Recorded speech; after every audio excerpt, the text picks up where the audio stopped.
We were just laughing about that in the locker room. We went into that game with more tricks and gadgets and wrinkles than we've had in a long time, and with the understanding we might need them and hoping we wouldn't run out of them, and we still ran out of them. So it was a whale of a football game.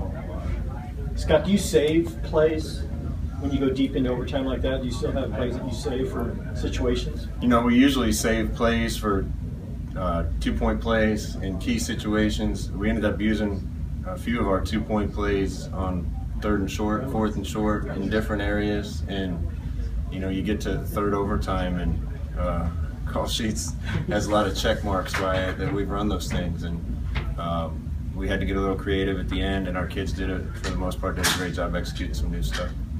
What's your thought when you see Vernon turning around, scrambling on that 4th down before he completes it to stick point Stanford to tie the game? Are you thinking all is lost, or have you learned with his escapability that you can't count it out? You know, there's a couple times in the game, the last overtime when he about got sacked 3 times and turned it into a 14-yard run, where I was cursing him for not throwing the ball away, and then it's an attaboy play after it's over.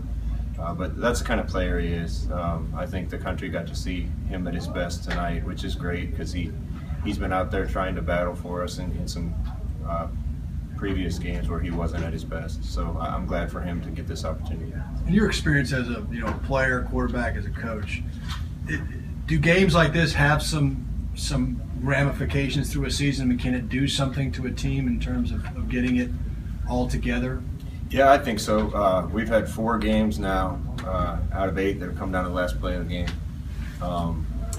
Michigan State, Washington, and this one. We were 0 for our first 2, and now we're 2 for our last 2.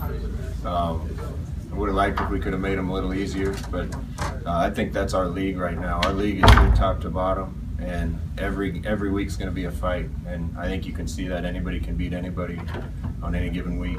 So we're going to have to be ready for those type of battles all year. Helfrich was saying in a couple instances where he went to the Wildcat that was because he wanted to get the run going, and Braylon and Freeman gave you that opportunity. What was the thinking behind some of those in pretty critical spots? Well, we trust Braylon to throw the ball, 1, and we trust him to make the right decision, 2. So, when you run out of gadgets or things to call with quarterback in there, we had a few more with Braylon playing quarterback.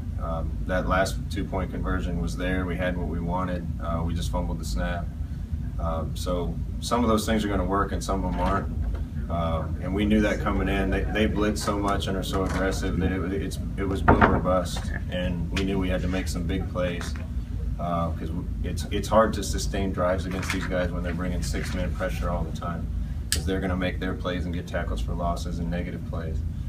So we knew we had to hit some home runs, and we hit it just enough tonight to win. A lot of you guys have